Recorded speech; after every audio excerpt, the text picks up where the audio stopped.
Prepare for Dave! What's going on, YTPC? Salty Smoker here. Tonight we're going to be doing another review, as well as showing you guys a new pipe that I got.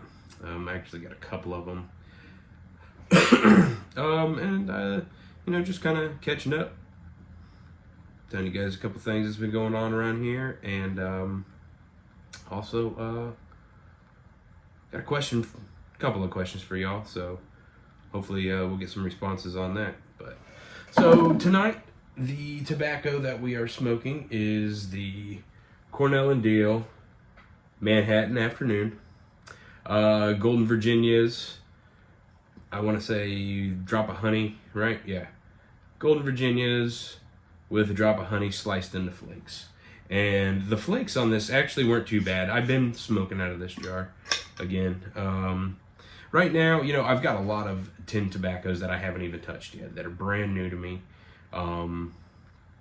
They're being cellared right now, and I won't lie, I just made another purchase of some more tobaccos today. I saw that Smoking Pipes had GLPs on sale for 20% off. So I was like, well, you know what, might as well. I'm gonna end up smoking them. So I got a few tins from that. Got a couple of tins a few weeks ago as well. Just kind of getting that cellar up. Just the stuff that I want to try. I do have my staples right now that I do smoke, and this is actually one of them. I smoke this a lot around lunch, or possibly on the drive home. But it's nice. It's light. It's enjoyable. I've been pretty impressed with it. So tonight we're gonna be smoking that out of this little bent egg, this little Devil Ants. It's a J. Dagner pipe. So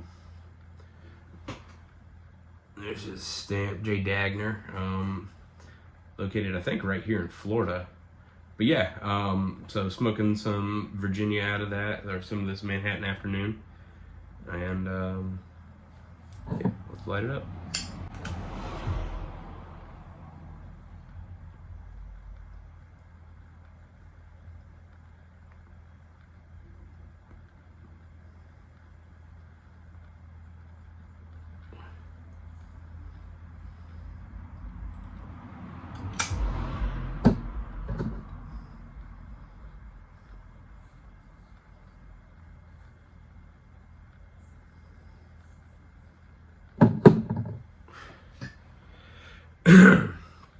It's a Virginia. It's gonna smoke a little hot. This typically isn't the pipe that I smoke at lunch with this. Actually, I use a cob. He's a little Legend, but shortened stem.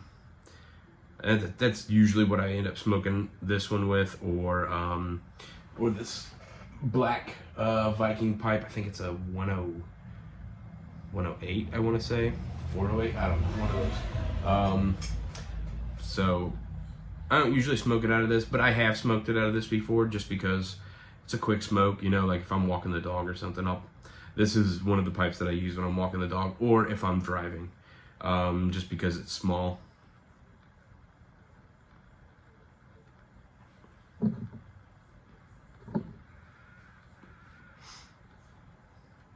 It's such a mellow smoke though. That's one of the things I love about it. It's a very, very mild, mellow smoke. It's not super strong.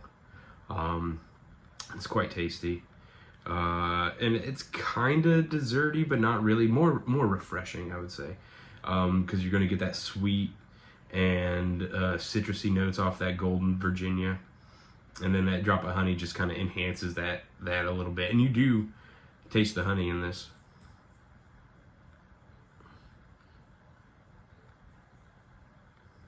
It's subtle.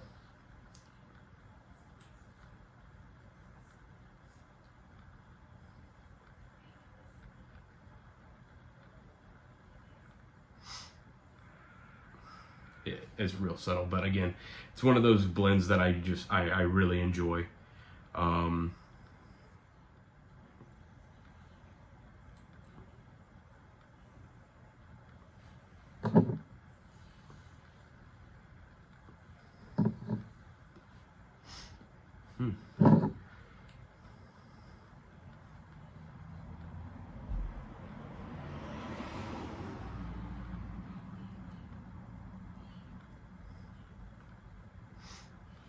Yeah, I got a new tamper too. Can't really show that on YouTube because it is more of an adult style tamper. Yeah, I'm still a little bit of a child. Sometimes I'm like, ooh, that's pretty. But yeah, but I did like the tamper.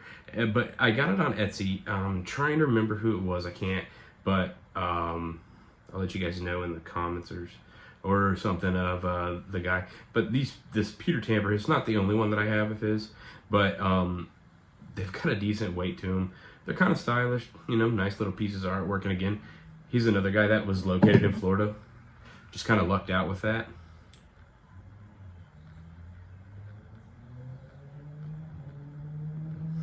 So a couple of things that I got that are pretty new that aren't from Florida. So I got this new pipe in.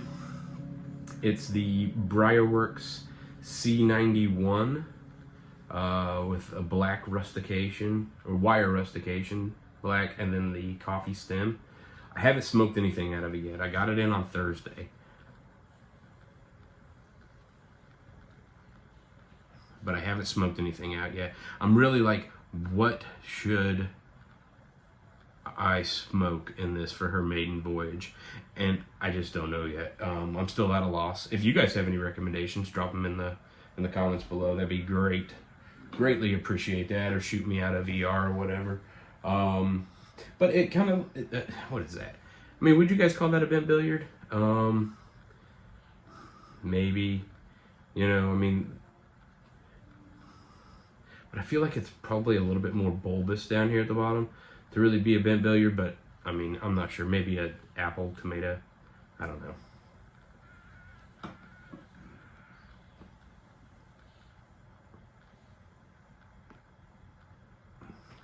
And with fall coming around for most of the U.S.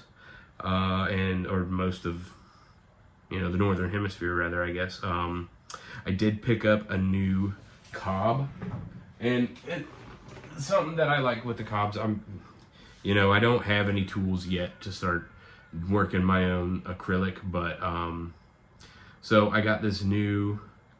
It's only been smoked out of once, and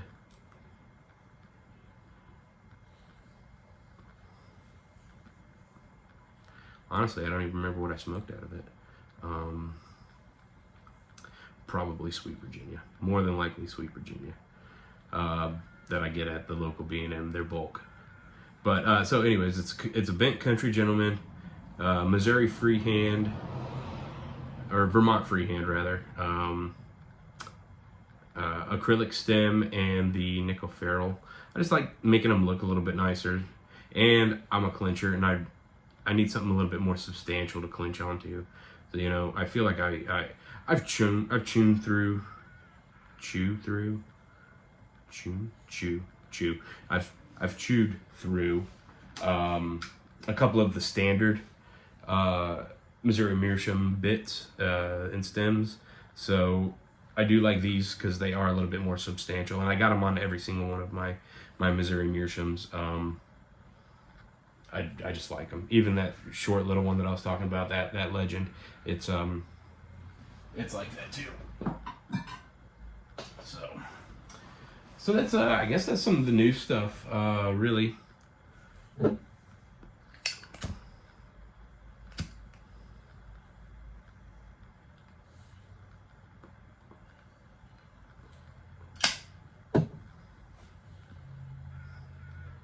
Hope y'all have had a great week. This week really wasn't that bad. Labor Day came, and my brother, who's one of my brothers, right? He's the youngest of the boys, and he's stationed in Mississippi. He's getting ready to go on his first deployment. He's in the Navy. He is a CB. But he's getting ready to go on his first deployment, and I just found out that his girlfriend actually goes to school here in town, in Tampa area. So he flew in to see her, And he was kind enough to hit me up and ask if me and the wife wanted to go to have lunch with him. And it was nice, you know. Got to meet him, or got to meet his girlfriend. Saw my brother. It was pretty fun. We had a nice lunch. And I remember being his age and having a girlfriend and getting ready to go on your first deployment. I was like, dude, I'm not gonna keep you. I know what's up. You know, I'm not dumb. You know, I don't blame you. I get you. Thanks for your time. You know. So, and then actually the week before, my youngest sibling, our sister, she, oh goodness, something in my eye. Our youngest sibling, my sister, she graduated Army boot camp. So she went guard. She's going to school back in Indiana, but she wanted to at least serve. And you know, I won't lie, I did tell both of my younger siblings. Actually, I told all three of my siblings, since I was the first one to go in and get out. I told them, hey, if you can, go and learn a trade. Go to school if you want to get like something like crazy technical, you know. And I think it was mainly because we were still in the Middle East, and you know, my brother, who's currently in the Navy, that's stationed in Mississippi, he was born the week before I left for boot camp. And then my sister was actually born after my first deployment. So you know, my biggest fear was they were going to be in the same damn conflict that I was at, and I didn't want that for them. And then my other brother, who went, who's only just about 5 years younger than me, he was in the Army. He went Army. He went Air Force, Airborne, 101st, and he was stationed in Kentucky. And he's a OEF vet as well. But you know, I think it was like when they were talking, when the two youngest ones were talking about going in, especially my brother, we were still in Afghanistan, you know, and when he was talking about it, I was like, man, you know, I know it's not at the height that it was when I was in the early 2000s and stuff, but I was like, man, I don't, you know, I kind of felt like I kind of went and served, and then our other brother went and served, and our family didn't need to serve anymore on that, but those two were called to duty, and thank goodness they pulled us, we got pulled out of there. Thank goodness for that. You know, and it's not that I'm against, you know, anything that the U.S. Military is doing. I mean, I have my own opinions, but yeah, I didn't really want that for them to be in the exact same conflict that their two older brothers, who are much older than them, were in. It just didn't seem correct to me, and but they're not doing that. They both got very, very technical jobs, which is I'm freaking happy about. So that's good on them. That's good on them, and I'm proud of them both. You know, I'm very proud of them both, and I let them know that, you know, as much as I can. So when I get to talk to them. So the wife and I were talking this morning, and you know, we were talking about a multitude of different things. We were really talking about our generation and how we're millennials, but we're on the older side of the millennials. We were both born in the 80s, in the early mid 80s, and we were talking about boredom, and we were talking about how our parents, you know, they're really easy to fill their time. And our younger siblings, because she also has a younger brother who's like 16, 18 years younger than her. And how they fill their time, you know, and how they fight off boredom.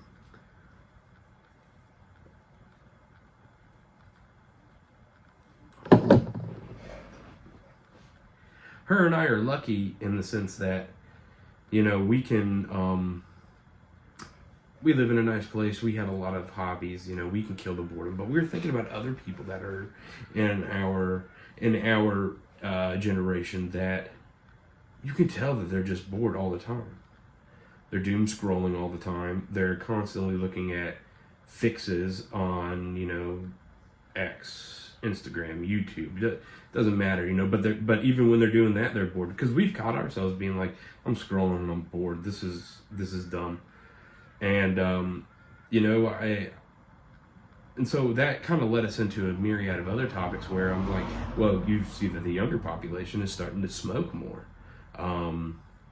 You know, and I think it's because we're in such a digital world that people want to go back to the analog. But with our generation, millennials, you know, we teetered that line, right? We had many years, especially in our early childhoods and things like that, where the internet really wasn't even a thing. You know, I don't even think we got a computer in my house, like an actual PC, until, hell, 99 at the earliest, maybe. Probably later than that. It's probably like in the 2000s. And the same thing with her, you know. So like the internet really wasn't a big thing in our lives, you know. Some of our friends had computers and they had internet at their house, and I remember the good old days of Napster. But you know, so we teetered that line where we had a lot of analog that we could hang out and do stuff and not be bored with. And then we got all inundated with all this digital. So, you know, as millennials, I think we're really torn, you know, between how we did things at one time with the phone still hanging on the wall in the kitchen, attached by like a 20-foot cord, to what we're running with today. But anyways, killing the boredom. So like her and I are avid readers. And, you know, I'm finishing up a fantasy series about Norse gods and things like that. I'm reading the last one, Slaughtered Gods. And it's been a really good series. You know, I enjoy that. I do enjoy my fantasy novels. This office is actually a lot like a library.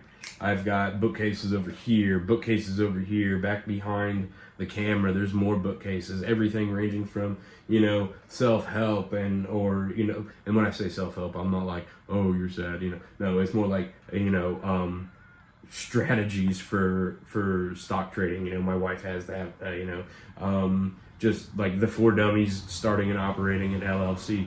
You know, we both run LLCs, you know, and then I do have other ones that are like psychology and things like that, whether it's, you know, Jung, Nietzsche.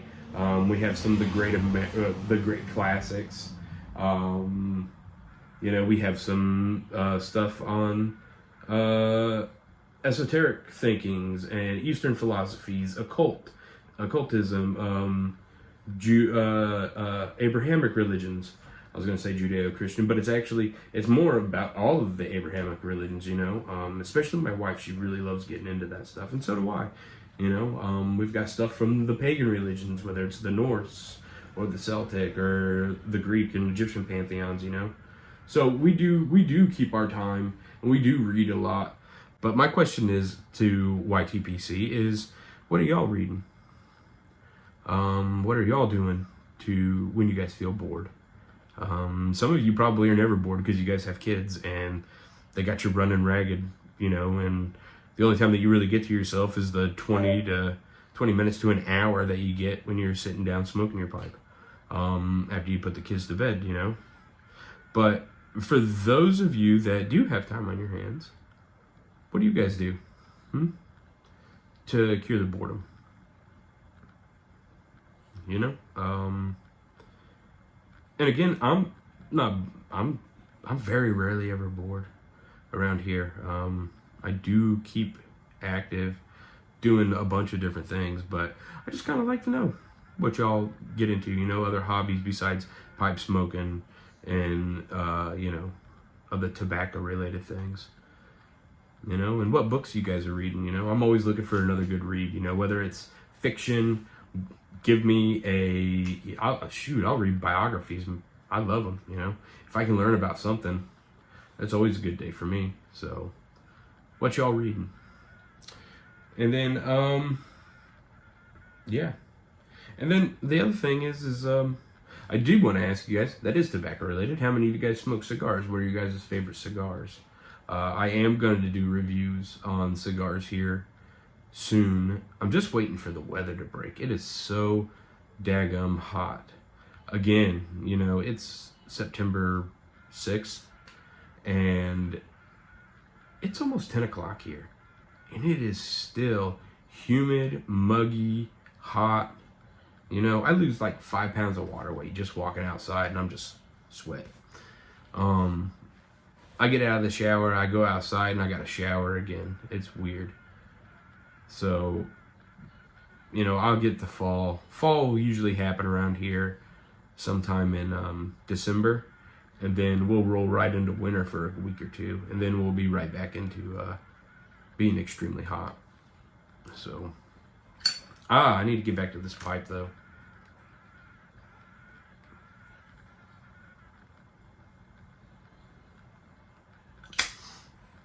And that's one thing that I do miss about up north, whether it was when we lived in Maine or when we lived in Indy. I do miss the fall.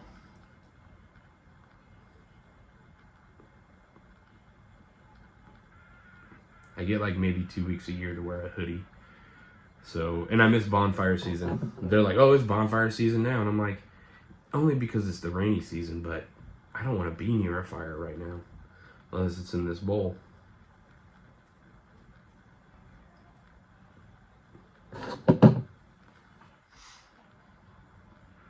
So, hey, again, everybody, thanks for the likes. Thanks for the subscribes. Thanks for the views. I really appreciate it. We're going to keep this thing going. I'm going to, like I said, I'm going to try to get out a cigar video here soon. Just hoping that the weather breaks a little bit. And I do have a lot more pipe tobaccos that will be coming up. But honestly, I got a pet peeve. I hate having this many open tins behind me. I feel that it's too many. I know that there's some guys that dang near pop a tin a day.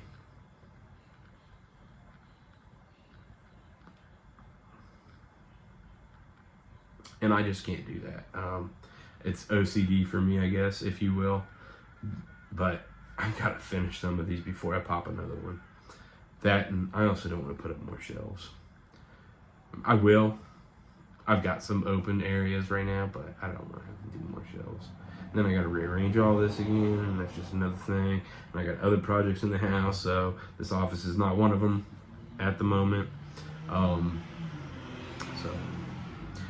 Well, I hope you all have a great week this coming week, and hope you guys are able to enjoy some good pipes. But until next time, guys, this is Salty Smoker. Talk to you later.